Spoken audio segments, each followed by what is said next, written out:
வணக்கம். என் பேர் சுமதி. செங்கல்ல இருக்கிறவைங்க. வீடியோ தினைக்கும் செங்கல்ல இருக்கிற வீடியோ போட்டுக்கிட்டு இருக்கிறோம். டைம் கிடைக்கும் போது வேறு வீடியோ போடுறோம். எங்கள் வீட்டுக்கார் கடைக்கு போயிருக்கிறாங்க. எங்கள் ஊர் நாங்கள் வேலை செய்கிற இடம் இது தான். பாருங்கள் எப்படி இருக்குதுன்னு. எனக்கு சப்போர்ட் பண்ணுங்க அத்தனை பேர்த்துக்கு நன்றி. இன்னும் உங்கள் சப்போர்ட் வேணும். நீங்கள் சப்போர்ட் பண்ணுங்கள்.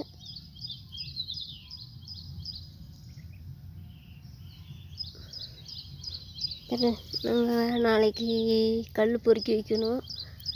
நாளைக்கு கல் இருக்கிறதுக்கு அந்தாடு பக்கம் பாத்தி கட்டியிருக்கிறாங்க. எங்கள் வீட்டுக்கார் கடைக்கு போயிருக்கிறாங்க. வந்தாட்டிக்கு அவர் வீடியோ ஒன்று போடணும்.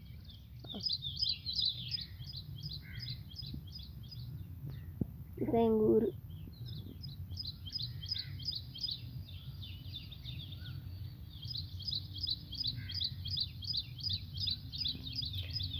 பாய்.